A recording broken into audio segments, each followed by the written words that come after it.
Shalom, selamat pagi Bapak dan Ibu dan saudara-saudara yang dikasihi oleh Tuhan kita Yesus Kristus. Selamat berjumpa dalam renungan Embun Surgawi pada pagi hari ini. Pada pagi hari ini marilah kita merenungkan firman Tuhan dari kitab Mazmur pasal 2 ayat 8 dan 9.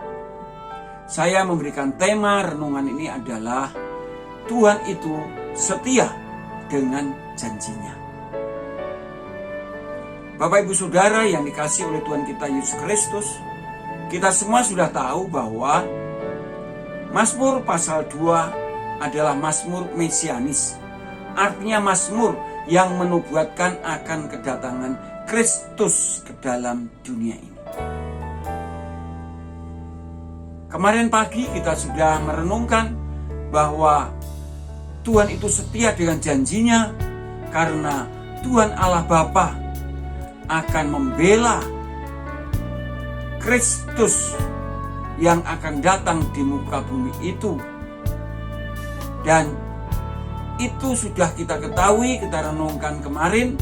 Dan kemudian juga Kristus yang sudah dibela Bapa itu menjadi pembela kita. Haleluya, puji Tuhan. Itu renungan kemarin pagi. Pada saat ini saya ingin mengajak Anda bahwa Allah Bapa juga berjanji kepada Kristus yang diurapi itu akan memberikan otoritas kepada bangsa-bangsa untuk percaya kepada Kristus menjadi Tuhan dan Juru Selamatnya, seperti yang dikatakan di dalam ayat yang ke-8.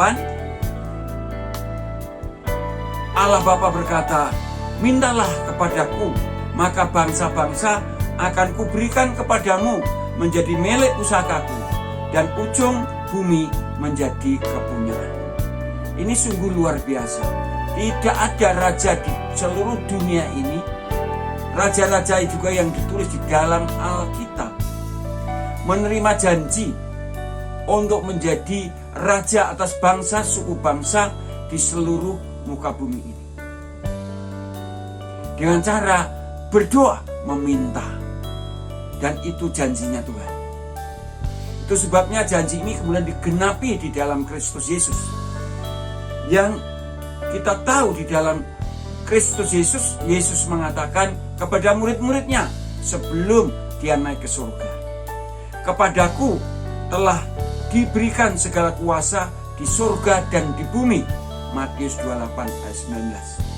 "Kepadaku telah diberikan segala kuasa di surga dan di bumi." Kemudian Tuhan Yesus mengutus murid-muridnya supaya menjadikan setiap bangsa menjadi bangsa, suku bangsa menjadi murid Yesus. Dan Yesus berjanji akan menyertai sampai akhir zaman. Dan pemerintahan Kristus di muka bumi ini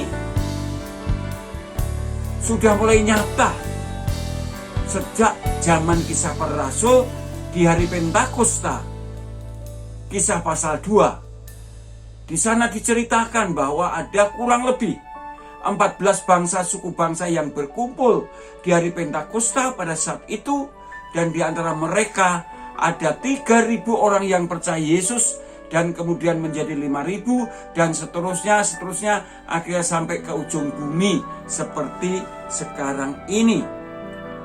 Dan itu akan digenapi sampai akhir zaman, di mana Kristus akan memerintah segala bangsa suku bangsa yang percaya kepadanya untuk selama-lamanya. Wahyu 11 ayat 15 dikatakan demikian.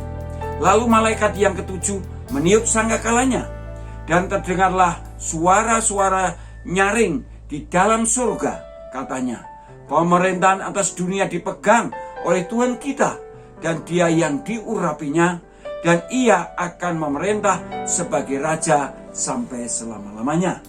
Kemudian yang kedua, Kristus diberi otoritas untuk menghukum bangsa-bangsa yang tidak percaya, seperti dikatakan ayat yang ke-9. "Engkau akan meremukkan mereka dengan gada besi, memecahkan mereka seperti tembikar tukang periuk. Siapa mereka itu? Mereka itu yaitu mereka yang mereka-reka perkara yang sia-sia, yang bermufakat untuk melawan Tuhan yang diurapinya. Mazmur 2 ayat 1 dan 2. Sesungguhnya mereka itu sebelum diremukkan oleh Kristus, mereka sudah diperingatkan dengan berbagai-bagai malapetaka dalam hidup mereka, tapi mereka tidak bertobat. Seperti dikatakan dalam kitab Wahyu pasal 16 ayat 11. Dan mereka menghujat Allah yang di surga karena kesakitan dan karena bisul mereka, tetapi mereka tidak bertobat dari perbuatan-perbuatan mereka.